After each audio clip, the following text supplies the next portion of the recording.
You can send any object back in time, but what comes back is the rarest treasure in the world. You toss in a delicious roast chicken and get back an ancient mythical beast of Phoenix. You send back a broken teacup and receive a weapon forged from the laws of the universe. Even your big black dog gets sent back and turns into the legendary Black Emperor who stands alone through the ages. He even comes back to ask if you want a human pet. Hey kid, you want a pet? Or not? Just say the word, and I will grab a few for you right now. At first, he had no clue how insane this ability really was. He tried sending back a random rock. Soon a screen popped up in front of him. 100,000 years ago, the rock fell into a pool infused with dragon blood. Over time, soaked in the dragon or a day after day. It morphed into a sacred cultivation item dragon blood crystal. 5,000 years passed. An injured female dragon came to heal there. The crystal absorbed a wisp of her draconic energy and eventually evolved into the dragon origin blood saint crystal. If a low-level cultivator takes it, their cultivation speed can increase hundreds of times over. During that time, several ancient powerhouses headed to the dragon's lair, trying to snatch this legendary stone. But the hidden azure dragon easily swallowed them whole. 10,000 years went by. The dragon origin blood saint crystal was fully formed. Should he bring it back? He focused his mind and chose to recall it immediately. The moment the stone reappeared in his hand, a dense wave of blood energy flooded the entire scripture library. He looked down at it. Tiny intricate runes were etched into the stone, and it shimmered with a faint starlight. Just taking one simple breath of its released energy made his blood boil uncontrollably. It worked, but to avoid drawing attention. He quickly stashed away the dragon origin blood saint crystal and absorbed all the spilled blood energy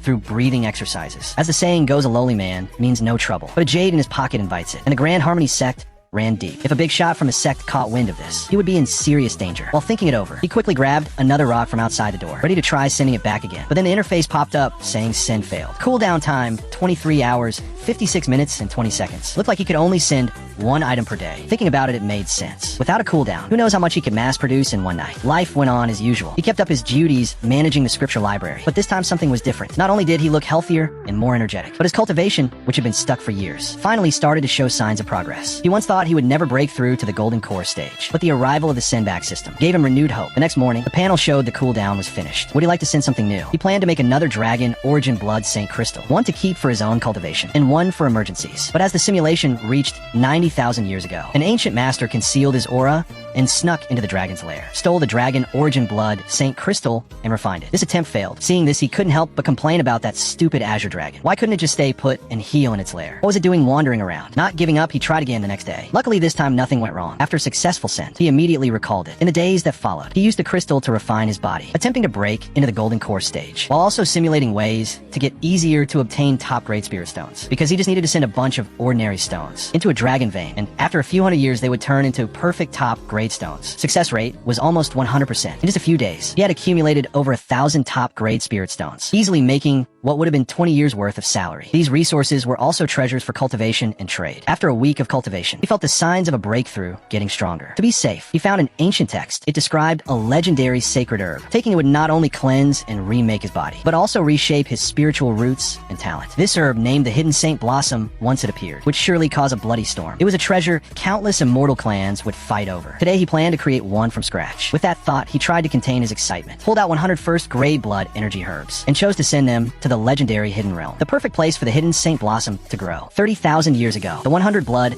energy herbs he sent appeared in the ocean of the Hidden Realm, absorbing the unique hidden aura there. But 50 of them wilted on the spot, unable to handle it. Over the next 2,000 years, the blood energy herbs constantly evolved and transformed, but their numbers kept dropping. 2,800 years later, only 5 Hidden Saint Blossoms remained, and they were mature. Too bad though, 4 of them were snatched up by some big dragon, leaving just one behind. 3,000 years went by. The last one finally fully matured. The send was complete. Should he bring it back? He focused his mind and chose to recall it. The sacred herb seemed to travel across tens of thousands of years and appeared right in front of him. The usually dim scripture library was suddenly lit up by a blazing blood light. So this was the legendary Hidden Saint Blossom. On its beautiful petals, there were dense patterns of runes. These were runes formed naturally by heaven and earth, holding the unique power of the Hidden Realm. He didn't rush to refine it. Instead, he took one petal and refined it into 12 drops of liquid essence. After all, he was only at the foundation establishment stage. If he took the whole thing at once, the sheer power would definitely blow him up. But he couldn't drink all the liquid at once either. At most 3 drops per cultivation session. As the 3 drops of spiritual liquid entered his body, he felt like he was falling into an endless sea of fire. His flesh felt like it was burning,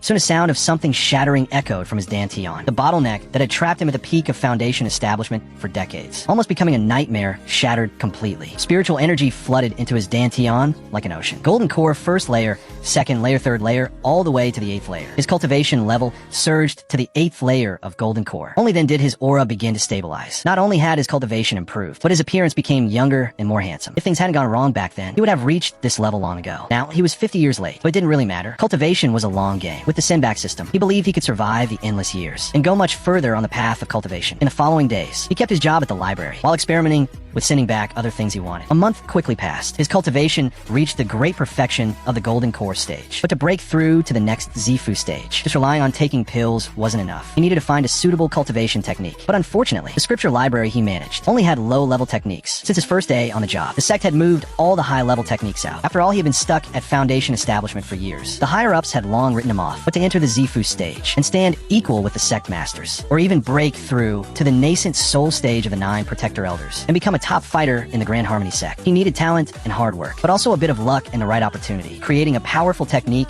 through simulation seemed like the best choice right now. Suddenly, he remembered something his friend Li Changyuan said. Once when complaining about his own disciple, he mentioned, sword techniques aren't about being strong or weak. There was once a sword saint in the Northern Wasteland. Because he couldn't find good cultivation resources, he simply took the 18 most basic sword forms and practiced them to perfection, eventually creating an even more powerful sword style. Then an idea struck him. He realized something. Those powerhouses throughout history were all incredibly talented, so why not use their talent and luck to create new techniques? Soon, he found a familiar name in some ancient texts. The Chaos Lord from 3,000 years ago. This genius obtained a supreme opportunity at just 40 years old and advanced to the nascent soul stage. Now he was the vice master of the Sky Pavilion, a huge name on the continent. He quickly copied down the basic technique he was using, the 3 art, and left a note saying this method is incomplete, but has high potential. Those who cultivate it can try to complete and evolve it. To make the past Yi Huntian believe it, he simply used his own name and made up the title Abyss Lord. The Sen location was set to 3,500 years ago, where Yi Huntian first started cultivating the Yi village in the Northern Wasteland. Ready to send, he confirmed it.